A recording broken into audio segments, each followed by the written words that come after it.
Oke, kembali ketemu lagi di konten saya. Hari ini saya mau ketemu King Kevin. Dia King, saya Raja. Bedanya apa sih? Nggak ada. Nggak ada ya? Oke, kalau gitu kita langsung meluncur ke dalam.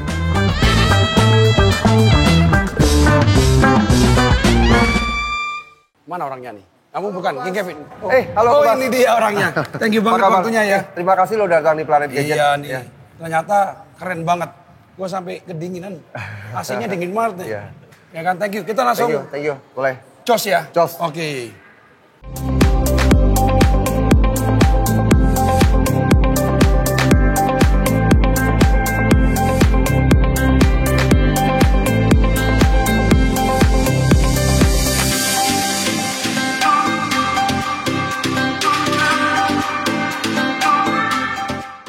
Siap komandan-komandanku, jadi hari ini kebetulan ketemu bintang tamu yang sangat inspirasi dan juga gue baru kenal dari Pak Sugimitro.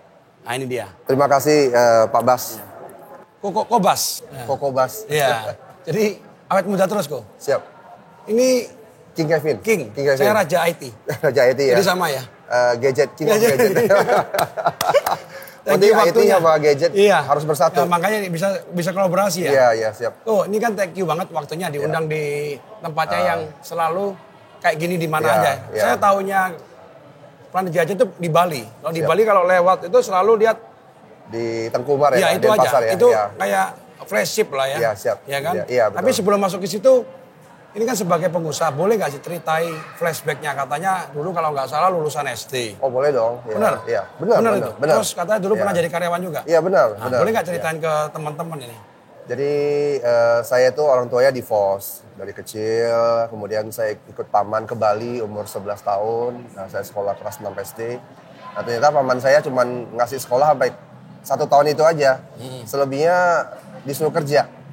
Kerja dibawa ke Jakarta, kerja di konveksi garment. Nah, di situ saya harus adaptasi dengan umur 13 tahun saya harus ikutin belajar ngobras, belajar jahit dan sebagainya, dan akhirnya dengan putusnya saya sekolah itu saya terjun di garment, saya kerja.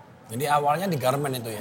Saya kerja. Jadi tukang jahit saya pernah, dan akhirnya saya ikutin kursus menjahit sampai umur 19 tahun saya kerja di garment. Saya masuk di suatu garment. Tapi sebelumnya saya pernah jadi supir taksi, saya serabutan jadi penterjemah bahasa di KBN Cakung, orang Taiwan. Terus kemudian umur 19 tahun saya kerja di garment. Nah itu saya belajar, saya sekolah lagi Susan Budi Harjo pada saat itu. Karena saya pikir saya putus sekolah, saya harus punya keterampilan. Nah 4 tahun di garment, akhirnya saya jadi kepala produksi. Ya, dengan kepala produksi dengan usia yang cukup muda di 20 tahun.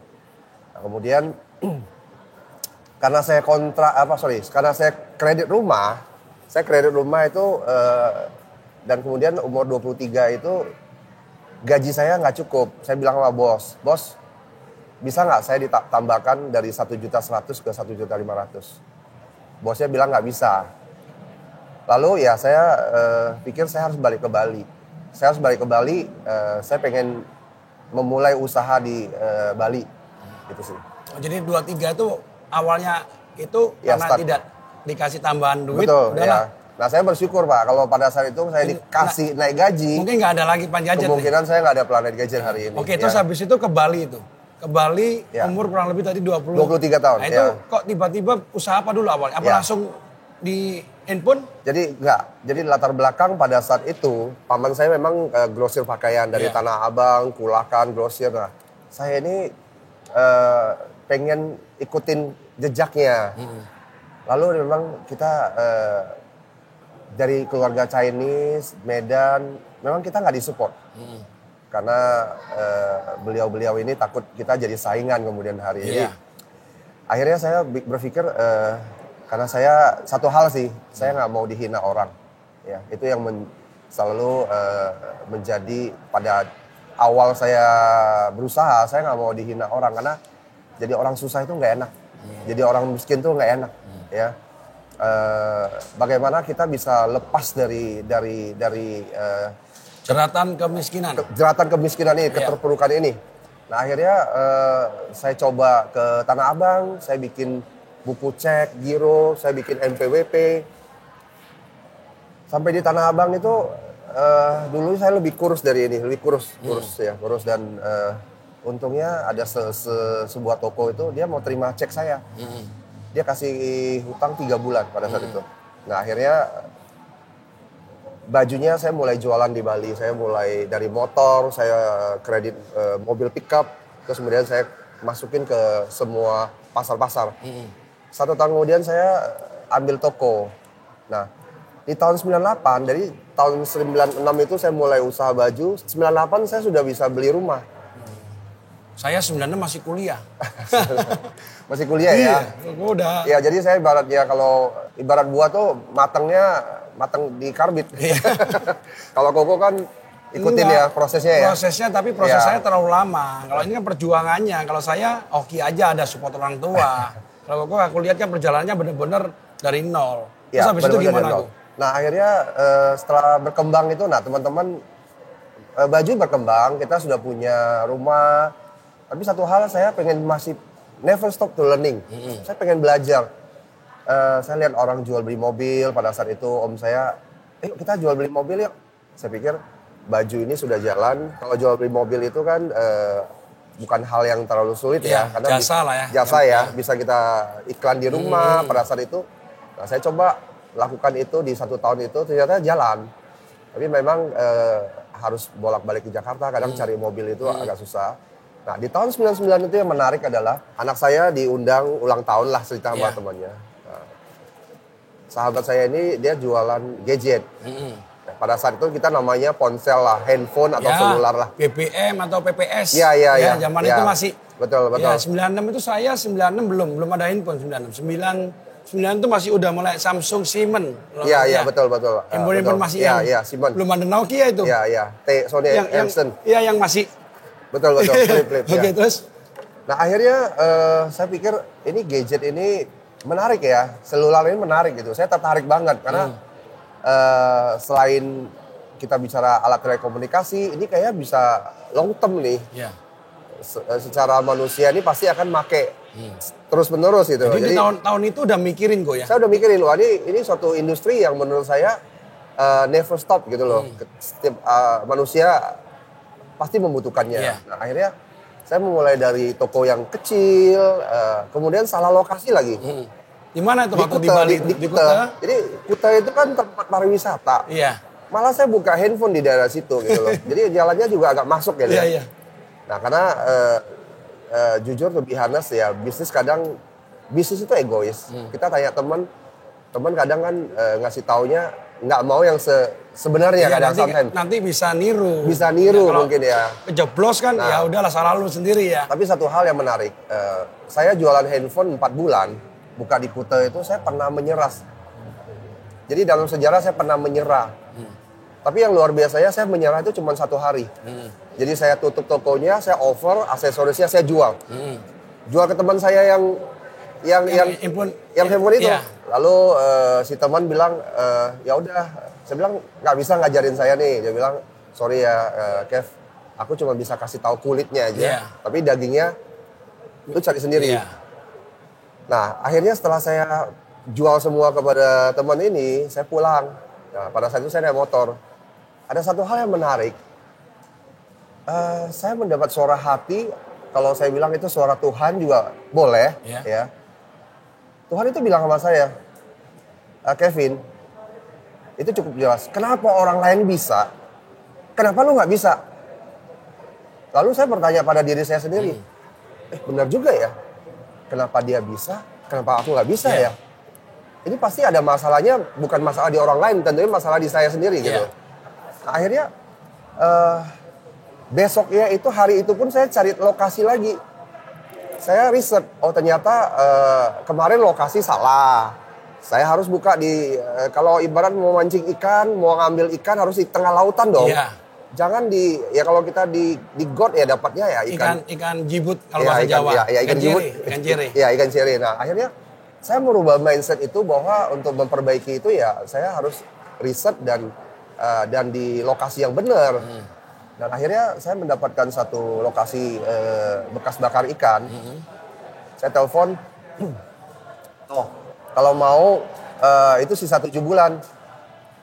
Tapi nggak bisa perpanjang lagi loh. Lalu saya bilang, Tuhan, saya akan coba ini Tuhan 7 bulan. Kalau ini berhasil, ya berarti suara ini benar-benar dari Tuhan. Iya. Lalu saya buka di Jalan Tengku Umar. Yang Tengku Umar sekarang Tengku Umar ini? itu, iya. Iya. Oh itu dulu yang awal itu ya? Awal-awalnya. Tapi pada saat itu sudah banyak pemain-pemain besar. Iya. Nah akhirnya ternyata benar. Kalau kita membuka bisnis tepat, kalau kita bukan bicara feng shui atau apapun lah ya. Lokasinya. Lokasi itu juga perlu. Iya. Lokasinya tepat, ya parkirnya ada. Mungkin seperti itu ya. Iya. Dan memang tempat orang untuk belanja dan Iya. sebagainya. Dan pada hari itu kita jualan 14 handphone. Waktu pertama kali Opening itu buka. hari H kita jual 14 handphone. Selama 4 bulan kita jual voucher aja di Kuta. Nah dari situ tentunya. Ingat nggak handphone apa waktu itu yang dijual? Oh masih ingat. Pasti ya. nggak Masih mungkin. ingat. Ya, Samsung. Waktu itu ada Samsung yang flip. Ada Motorola Ya V2 yang ya, masih ya, yang gini. Ya betul Iya. pada saat itu. Nah, cuman memang main di handphone ini ya tantangannya besar, sudah banyak pemain-pemain besar. Cuman ada satu hal yang mungkin ya ini dosa dulu lah, Iya. dosa dulu. Ini yang membawa saya sampai hari ini adalah ketika saya melihat handphone itu pasti ada sumbernya gitu loh. Saya cari sumbernya karena kalau di Indonesia kan kita ketemu distributor. Iya. Nah akhirnya saya ke Singapura. Nah, Jadi setelah buka toko awal itu ya, ke Singapura saya cari ke Singapura. source lah ya. Saya cari source ya. Saya bahasa Inggris juga kalau bahasa Jawanya Pas-pasan. pas-pasan lah ya. Ya. Nah saya di Singapura saya jadi pengepul atau pemungut lah. Ya, barang-barang yang di Singapura. Yang second itu Ya. lah ya. Pada saat itu. Tapi itu berjalan 2 tahun. Nah kemudian saya mulai terbuka. Saya mulai dirikan PT. Jadi waktu pertama kali toko tuh nggak ada PT, perorangan aja ya? Masih CV. Masih CV ya? Nah akhirnya saya bikin PT di 2003. 2003 itu saya bikin PT yang bisa impor. Nah handphone apa? Handphone Nokia. Nah kita jadi importir umum. Oh, Zaman dulu awal kita masih bisa. Iya. Ya. Jadi kita bisa. Karena di sini nggak ada distributornya, mungkin langsung impor. Ada distributornya. Tapi importir boleh lah. Boleh, Iya. kita boleh, masih boleh. Nah, saya setelah 2 tahun saya di Singapura, saya pengen tahu Hong Kong pada saat itu. Ya saya berangkat ke Hong Kong lah. Hong Kong tuh bahasanya lain lagi. Tunggu. Kuantong ya, Ya, Kuantong. ya, bukan Mandarin. Iya. Dan ya saya juga akhirnya saya impor dari Hong Kong itu handphone Nokia di 2003.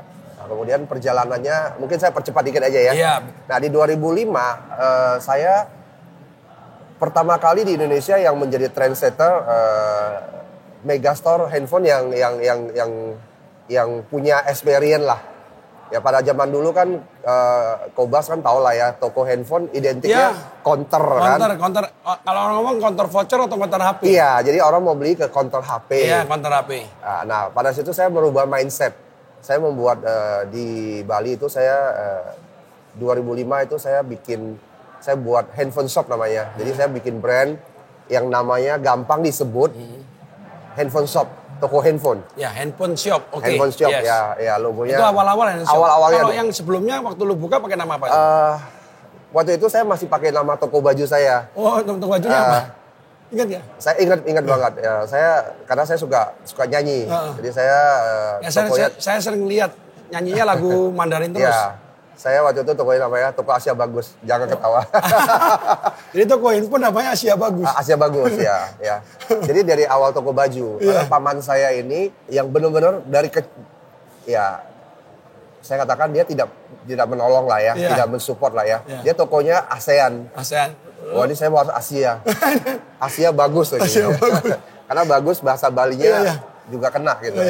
Jadi nama handphone Asia Bagus juga lucu betul, juga. Betul. Terus akhirnya ganti namanya handphone shop. Nah, di tahun 2005 saya mengundang Indonesian Idol, Joy Tobing, kita opening dan itu luar biasa. Itu pertama kalinya di Bali yang undang-undang artis. Di Bali dan dengan customer bisa experience. tempatnya luas. Itu belum pernah ada. Belum pernah ada. Kalau sekarang kan udah banyak ya. Iya. Itu berarti pionirnya lu. Iya, dari Bandung, dari beberapa daerah mereka semua kiblatnya ke Bali awalnya.